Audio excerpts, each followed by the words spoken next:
Welcome back to Tipsy Whiskey Shenanigans. I'm Steven, and tonight, whenever the heck you're watching this, we are getting into my top 5 issues with the bourbon industry. But before we get into that, please do me that favor, like, comment, and subscribe. Helps us out a ton, and I seriously appreciate the support. But let's get into today's controversial as all topic. Full disclosure, before we get into this as well, I wanted to just make a note. I'm a huge bourbon lover. I'm a bourbon nerd. I'm not talking crap about bourbon as a whole. I just have a few issues or discrepancies, a little bit of a griping complaint sesh with the bourbon industry as a whole. So that's what this video will be covering. This is not a video about me talking crap about the bourbon industry or bourbon as a whole. So with that out of the way, let's get into the first topic I want to cover, which is going to be proof variance. Proof. Good old proofy proof. You know, I love myself some proof. I love 100 proof bottles, and I love some 90 proof bottles. I'm a little bit of a proof whore, if we're being honest. But with that being said, I would like to see a little bit more of a variance in the whiskey bourbon industry. You don't see that a lot. What I will say, bourbon probably does it the best out of anyone in the whiskey industry. I would like to see some bottles that we typically see at like the 120s, 130s, maybe even the 140s, proof down to like selective proofing. And I'm not saying, hey, make it like, 83 proof, so on and so forth. I'm saying I would like to see something more in between that 95 proof range and that 115 proof range more often, because personally, that's where I like to drink my whiskey at. Those are my go-to proof ranges. 90s sometimes seem a little bit low. 100s sometimes do seem a little high, but usually they're pretty like spot on. And 115 seems pretty solid for me, but like if I go up to like 120s, 130s nowadays, sometimes it feels like I'm getting more proof just for proof's sake. And that's a gripe I have with not even just bourbon, just the whiskey industry as a whole. I would like to see things proofed down to taste whatever the best peak flavor point is. And obviously that is such a subjective thing, and I know not everything's going to be perfect. And sticking with the theme of numbers, my next point I wanted to bring up was age statements. I'm kind of upset with the trend I'm seeing as far as age statements go. Age statements are fantastic. It lets you know likely that it's going to have X amount of flavor profile based off of the age statement. Not always is that the case. Sometimes you get some like 10-year-olds that, they're really young tasting. They're not super dark and oaky. And sometimes you get some like 5-year-olds that it's like, dang, that's a lot of oak for 5 years. That's insane. Like I said, it's not a foolproof plan, but I'm seeing a huge trend with the whiskey industry over the last 2-3 years of everything is getting younger. Everything, all those beautiful products we love are getting younger. Like my fears with the new Elijah Craig, that is now no longer going to be a promised 12-year age statement. It's no longer a promised barrel-proof 12-year-old bottling, which kind of rubs me the wrong ways. It still might be very great. I'm still probably going to be buying them. I still don't really have an issue with Elijah Craig. I freaking love Elijah Craig. They're one of my favorites, but I'm worried about it. Same thing that they did with 1920. Old Forester murdered one of my favorite bottlings by putting younger products in it.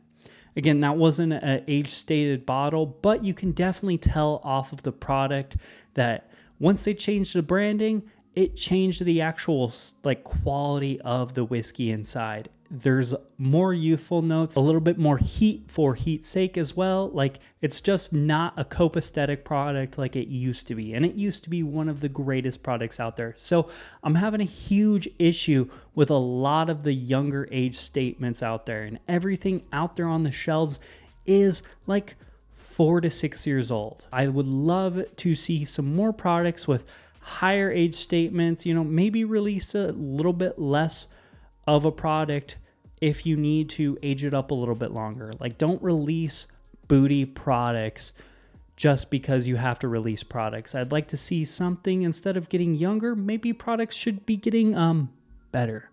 I would prefer that. That would be a huge win. So again, maybe an unrealistic complaint, just because, again, it is such a boom in the bourbon industry. So I understand why they're going in that direction. That being said, I don't have to like it. I can call BS. And after that, I wanted to get into another thing I've been seeing recently, this LE craze.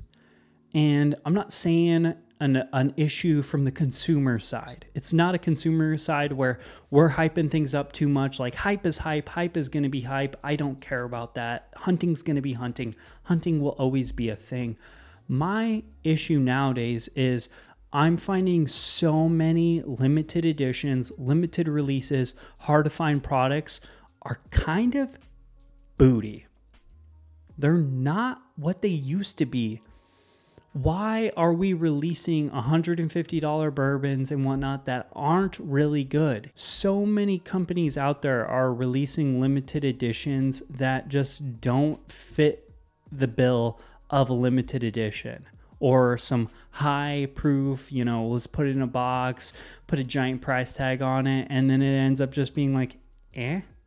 And don't get me wrong, there are plenty products out there that can get that sort of notoriety, that attention, but there's way too many out there that don't fit that bill, that are still trying to do it because they see other people are getting away with doing it with really good stuff. So I hate to see those products hit the shelf more, grab attention, and then they end up kind of giving a bad name to those products, or giving a bad name to bourbon, or giving a bad name to limited editions or high proof, super expensive bourbons, so on and so forth. Which leads me into my next point, which is, why the heck is there only MGP out there?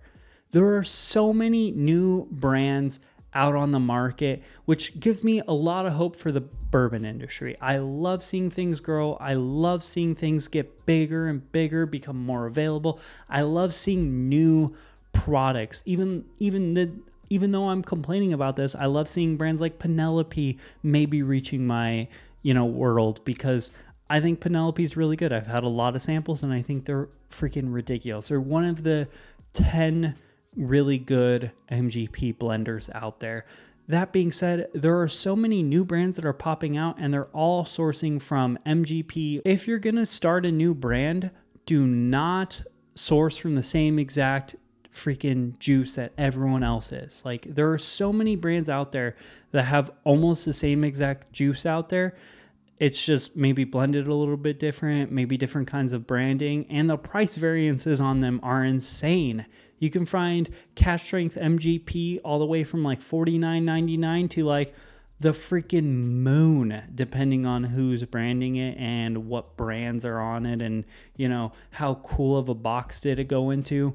I think that's a huge issue. If I'm seeing more brands coming out into the market, I want to see different kinds of whiskey or their own take on whiskey, so on and so forth. I want to see something different. And I'm not seeing that because everyone out there is sourcing MGP, which also leads me into my last and final gripe and complaint, which has been a gripe and complaint that I've had forever with the bourbon industry, which is the lack of innovation.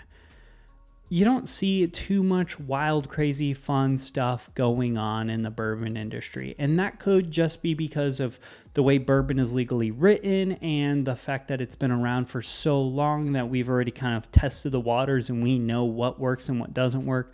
So that could just be me out of my freaking mind. But even with that, maybe some brands that made their cut their teeth off of bourbon, maybe try some different things like light whiskey, corn whiskey, so on and so forth. I like to see new things, and I'm just not seeing a lot of that in the bourbon industry.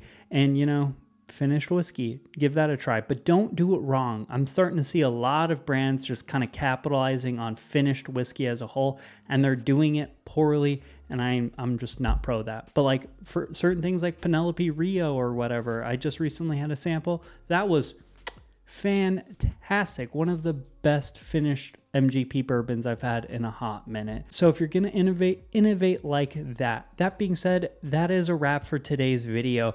Please do me that favor, like, comment, and subscribe. That helps us out a ton, and I seriously appreciate the support. Let me know down below what you thought about this video, as well as what would your complaints in the bourbon industry be, because I mean, they do a lot of good things, but also there could be a few bad things that I didn't mention or that I didn't notice.